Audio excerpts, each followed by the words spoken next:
The authoritarian tyrant that is the Prime Minister of Canada, Justin Trudeau, has officially decided to resign, and with that, we see that people are celebrating en masse. A man who cannot go anywhere within that of the country he leads without getting berated endlessly by those who live within its lands. Truly remarkable to see. We actually have some live footage of people reacting to Justin Trudeau announcing his resignation, so let's go ahead and throw it to that. That I'm sharing with you today. I intend to resign as party leader, as Prime Minister.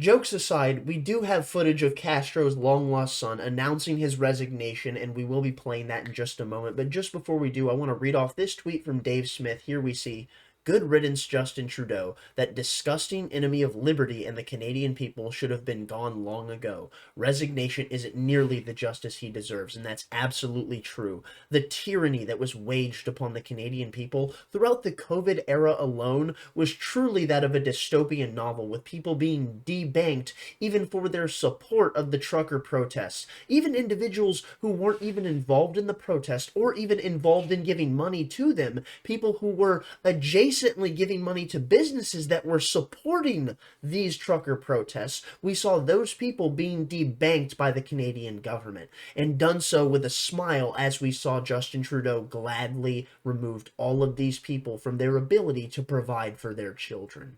That is who this man is. Thank God he is now down from the seat of power. Now let's go ahead and throw it into that clip of this fucking cretin.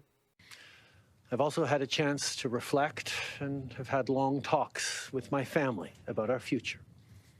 Throughout the course of my career, any success I have personally achieved has been because of their support and with their encouragement.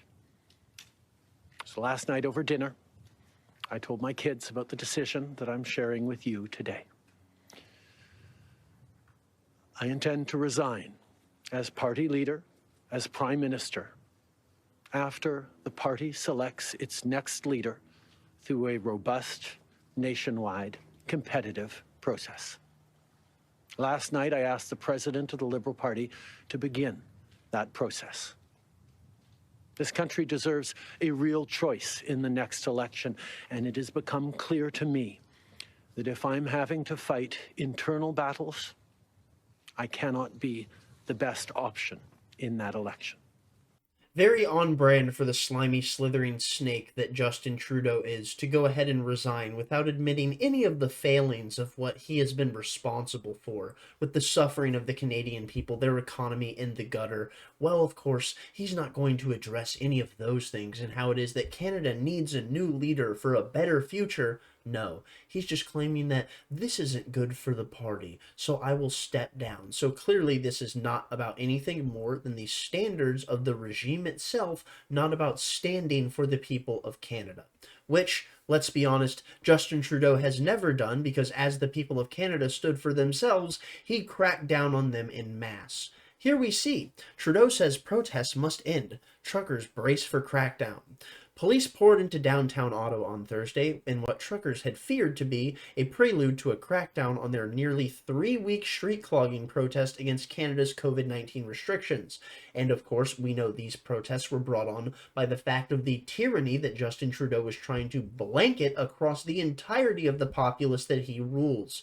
Well, it appears that they were sitting there claiming that this shall not be, as they marched on the Capitol and sat there outside of Justin Trudeau's home, outside of his government buildings, and did nothing more than protest peacefully, doing so with smiles on their faces, as you would expect Canadians to do against adversity. It is simply in their nature, let's be honest, and in many ways, it is something to admire.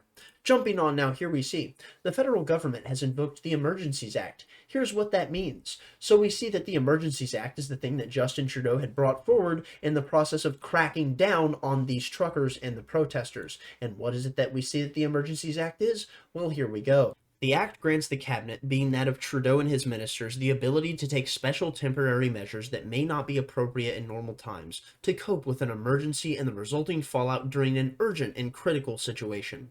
The law itself defines an emergency as something that seriously endangers the lives, health, or safety of Canadians. While the federal government still has to respect the terms of the Canadian Charter of Rights and Freedoms, the law gives the federal government a lot of leeway for action. For one thing, it gives the federal cabinet unprecedented power to assume jurisdiction from the provinces and municipalities. This act has been called the most powerful federal law by some experts because it essentially allows the federal government to take matters into its own hands and temporarily supersede other laws that may already be on the books. The act was passed in 1988 as a replacement for the War Measures Act. It has never been used before because it is widely considered a measure of last resort. The War Measures Act was deployed during the First and Second World Wars and most controversially during the 1970 October crisis in Quebec. So what we have there is Justin Trudeau and his authoritarian ilk akin to Chrystia Freeland and all of the other liberal progressive nuts within that of the Canadian government stating what? That you see, it's important that we make sure we unfurl this act so that we can curtail the response to our actions because people don't like the standards of what we're visiting upon them. Yes, we are ruling you, and if you try to defy the ethos of what we purport upon civil society, we will deem you as nothing more than a terrorist sympathizer. Here we see from Reason.com, Canadian government uses Terrorist Financing Act to target financial support for Freedom Convoy truckers. That's right, Justin Trudeau effectively deeming these people who were protesting the actions of his governance as nothing more than terrorists, white supremacists, Nazis, and a threat to the Canadian way of life, which is absolutely insanely hysterical when you consider the fact that there was quite literally a rendition of O Canada led by a group of nativist drummers from the land of Canada, where their families have been here for generations prior to the travelers who had arrived on these shores ages ago. So what do we see? That Justin Trudeau is openly willing to call even these people Nazis because he's going to sit there and spin and sputter and do whatever he can to tar and feather the people that will stand against him, as he did so consistently and even went out of his way to make sure that he was targeting what? The institutions that were assisting in financing these people that were on the ground protesting his rule. Here we see from Newsweek, GiveSendGo risks breaking anti-terrorism laws by funding trucker protests. That's right.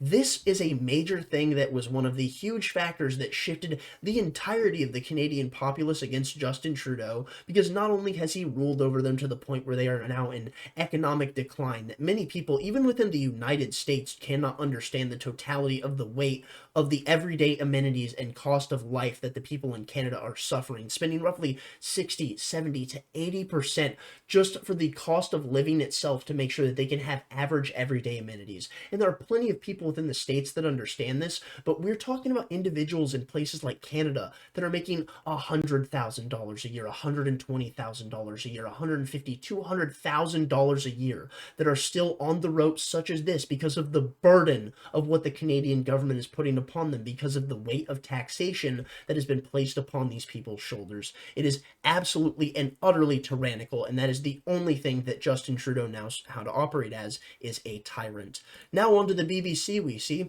Trudeau vows to freeze anti-mandate protesters' bank accounts. That's right, this is exactly how he was operating, and it should never be forgotten, and anyone who espouses ideals such as what Justin here is about to say should be chased out of politics and laughed out of civil society, because they cannot be trusted now, nor should they be ever. After consultation with premiers from all provinces and territories, after speaking with opposition, the federal government has invoked the Emergencies Act to supplement provincial and territorial capacity to address the blockades and occupations. I want to be very clear. The scope of these measures will be time-limited, geographically targeted, as well as reasonable and proportionate to the threats they are meant to address. The Emergencies Act will be used to strengthen and support law enforcement agencies at all levels across the country. This is about keeping Canadians safe protecting people's jobs, and restoring confidence in our institutions. I just despise the way he speaks, with this veneer of soft, gentle kindness, like he cares so much about you, and that's why he has to encroach so heavily upon your freedoms and dictate how it is that you operate in civil society, because I just care about you. I care about all Canadians, and that's why I'm deeming that if you don't do what I say, I'm going to debank you and remove your ability to put food on your child's plate, because I'm a good person. I'm Justin Trudeau. Fuck this motherfucker. He should be shot out of a cannon into the sun. Here we see from Newsweek, banks have begun freezing accounts linked to trucker protest. And that is exactly what we saw right after Justin Trudeau gave their speech announcing that they will be cracking down proportionately, you see. Because proportionately is destroying people's ability to feed their children in his eyes. Will he ever address that? No, because as you saw when he stepped down for his resignation, he didn't address the myriad of issues that the Canadian public had with him and his rule. No, because why would he do such a thing? Moving on now, we see Trudeau accuses Conservative MPs of standing with people who wave swastikas. There you see it. That was the standard of what Justin Trudeau was painting all of these people who were trying to stand against him. They were claiming that they were nothing more than Nazis, white supremacists, people who were a threat to Canadian society. Absolutely and utterly insane. Because right here we see from the Washington Examiner, Trudeau says that Canadians who protested him are racist, misogynistic, and anti-vaxxers. That's right. It couldn't be that these are simply people who believe in the freedom of choice and your ability to make a decision for yourself.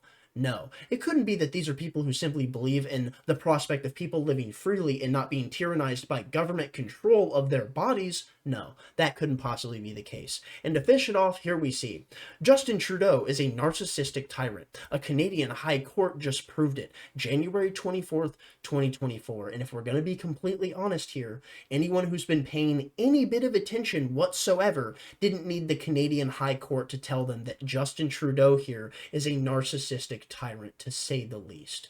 I'm going to go ahead and call it there. Shout out to the Canadian people for being free of this worthless piece of shit. Thank you for watching. Thumbs up if you liked it. Thumbs down if you didn't. Tell me where I'm wrong in the comment section down below. Stay lovely, stay great, and most importantly, please go tell someone you love them. Peace out.